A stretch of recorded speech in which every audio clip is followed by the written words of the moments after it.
Hello friends, welcome to Chettinad அம்மணி channel. இன்றைக்கி நான் பார்க்க போகிற ரெசிபி என்ன அப்படின்னா ஆட்டுக்கால் சூப்பு தான் பார்க்க போகிறோம். ரொம்ப சிம்பிள் அண்ட் ஈஸியாக சொல்லியிருக்கேன். வீடியோவை ஸ்கிப் பண்ணாமல் பாருங்கள். இந்த வீடியோ உங்களுக்கு பிடிச்சிருந்ததுன்னா செட்டிநாடு அம்மணி சேனலை சப்ஸ்கிரைப் பண்ணிக்கோங்க. அடுப்பில் ஒரு குக்கர் வச்சுக்கோங்க. அதில் ஒரு 4 ஸ்பூன் நல்லெண்ணெய் சேர்த்துக்கோங்க. அது கூட 2 பட்டை, ஒரு 4 கிராம்பு அண்டு 1 ஸ்பூன் சோம்பு, ஒரு பிரியாணி இலை போட்டு நல்லா பொரியிற அளவுக்கு தாளிச்சிக்கோங்க. அது கூட ஒரு கொத்து கருவேப்பிலை சேர்த்துட்டு ஒரு 4 வரமிளகாய் சேர்த்துக்கோங்க. வரமிளகாய் ஆப்ஷன் தான், நீங்கள் பச்சை மிளகாய் கூட வேணாலும் சேர்த்துக்கலாம். அது கூட சின்ன வெங்காயம் வெட்டி வச்சது 1 கப் அளவுக்கு சேர்த்துக்கோங்க. சேர்த்துட்டு இதை நல்லா எண்ணெயில் நல்லா வதக்கி விட்டுக்கோங்க. இப்போ நான் ஒரு ஆட்டுக்கால், அதாவது 4 காலுக்கு தான் அளவு சொல்லிகிட்ருக்கேன். இப்போது வெங்காயம் நல்லா வதங்கிடுச்சு. வெங்காயம் நல்லா வதங்கினா தான் சூப்பு நல்லா டேஸ்ட்டாக இருக்கும். இப்போ இது கூட மீடியம் சைஸில் ஒரு தக்காளி சேர்த்துக்கோங்க. தக்காளி ரொம்ப பெருசாக இருக்க வேண்டாம், ரொம்ப சின்னதாகவும் இருக்க வேண்டாம். தக்காளி அதிகம் சேர்த்தோம் அப்படின்னா சூப்பு புளிப்பு எடுக்கும்.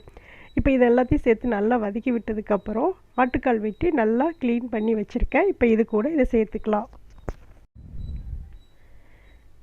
சேர்த்துட்டு இதை தாளிதத்துலேயே நல்லா வதக்கி விட்டுக்கலாம். நம்மளுக்கு ஜாயின்ட் பெயின்லாம் அடிக்கடி ஏற்படும் இல்லையா, அதுக்காக இந்த சூப்பு மாதத்துக்கு 1 டைம் அல்லது 2 டைம் நம்ம வச்சு அடிக்கடி நம்ம குடிச்சிக்கலாம். குடித்தோம் அப்படின்னா நம்மளுக்கு மூட்டு வலியெல்லாம் இருக்காது. இப்போ இது கூட வதக்கினதுக்கப்புறம் ஒரு 1.25 ஸ்பூன் மஞ்சத்தூள் சேர்த்துக்கோங்க. சேர்த்துட்டு இதையும் சேர்த்து நல்லா வதக்கி விட்டுக்கோங்க. நான் ஸ்பூன் ரொம்ப குட்டியானது வச்சுருக்கிறதுனால 1.25 ஸ்பூன் மஞ்சள் தூள் சேர்த்துக்கிட்டேன். நீங்கள் தேவையான அளவு சேர்த்துக்கோங்க. சேர்த்துட்டு இதை தாளத்துலேயே நல்லா வதக்கி விட்டுடலாம்.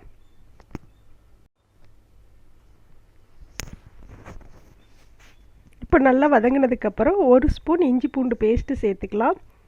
இது நம்ம வீட்டில் அரைச்சி தான் சேர்த்துக்கணும். அப்போ தான் அதோட மனம் டேஸ்ட் எல்லாமே நல்லாயிருக்கும். நீங்கள் கடையில் கிடைக்கிற பேஸ்ட்டு வாங்கி என்றைக்குமே யூஸ் பண்ணாதீங்க, வீட்டில் அரைச்சி சேர்த்துக்கோங்க. அதையும் சேர்த்து நல்லா வதக்கி விட்டுடலாம். இதோட பச்சை வாசம் போகிற அளவுக்கு நல்லா வதக்கி விட்டதுக்கப்புறம் இது கூட ஒரு 3/4 ஸ்பூன் அளவுக்கு கரம் மசாலா தூள், 3/4 ஸ்பூன் அளவுக்கு மட்டன் தூள் சேர்த்துக்கலாம். 1 ஸ்பூன் அளவுக்கு மிளகுத்தூள் சேர்த்துக்கலாம். சேர்த்துட்டு இதையும் தாளிதத்தில் நல்லா வதக்கி விட்டுடலாம். சூப்புக்கு எப்போதுமே நம்ம பொடிகள் அதிகம் சேர்த்துக்கக்கூடாது. தண்ணி மாதிரி இருந்தால் தான் அது நல்லா இருக்கும், டேஸ்ட்டாகவும் இருக்கும். இல்லைன்னா குழம்பு மாதிரி போயிடும். இப்போது நல்லா வதக்கி எடுத்தாச்சு. இப்போ இதோட காரத்துக்காக கொஞ்சமாக ஒரு 1/4 ஸ்பூன் அளவுக்கு மிளகாத்தூள் சேர்த்துக்கலாம். இது நம்மளுடைய ஆப்ஷன் தான், நீங்கள் வேணுன்னா போட்டுக்கோங்க. இல்லை அப்படின்னா மிளகுத்தூளே நீங்கள் கொஞ்சம் அதிகப்படுத்திக்கலாம். இப்போ நல்லா வதக்கி விட்டதுக்கப்புறம் இதுக்கு தேவையான அளவு உப்பு சேர்த்துக்கலாம். உப்பு சேர்த்துட்டு நல்லா நிறைய தண்ணி ஊற்றிக்கோங்க.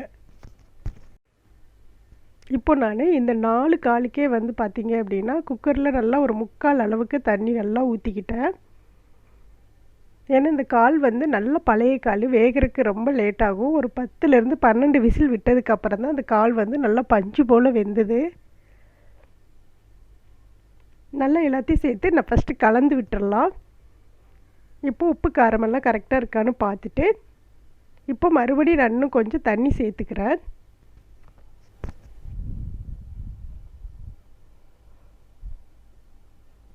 இப்போ இதில் ஒரு கொத்து அளவுக்கு கருவேப்பிலை போட்டுக்கலாம். இது விசில் வரும்போது பொங்கி வராமல் இருக்கிறக்காக 1 ஸ்பூன் நல்லெண்ணெய் விட்டுக்கலாம். ஏன்னா விசில் வரும்போது பொங்கி வந்ததுன்னா அதோட எசன்ஸ் எல்லாம் வெளியில் போயிடும்.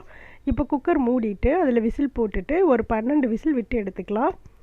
இப்போ ஒரு 12 விசில் விட்டு எடுத்தாச்சு. வாவ், சூப்பரான ஆட்டுக்கால் சூப்பு ரெடி ஆயிடுச்சு. இப்போது எல்லாத்தையும் சேர்த்து நல்லா கலந்து விட்டுக்கலாம். ஆட்டுக்கால் நல்லா வெந்துருச்சான்னு ஃபஸ்ட்டு பார்க்கலாம்.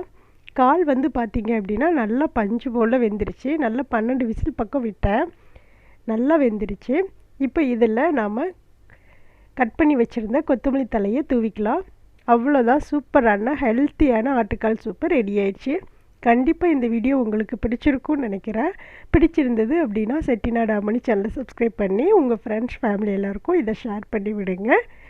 எல்லோரும் இந்த சூப்பை செஞ்சு பார்த்துட்டு கமெண்ட்ஸில் எல்லோரும் கமெண்ட் பண்ணுங்கள், எப்படி இருந்ததுன்னு சொல்லுங்கள். கண்டிப்பாக எல்லோரும் ஒரு லைக் கொடுங்க. தேங்க்யூ.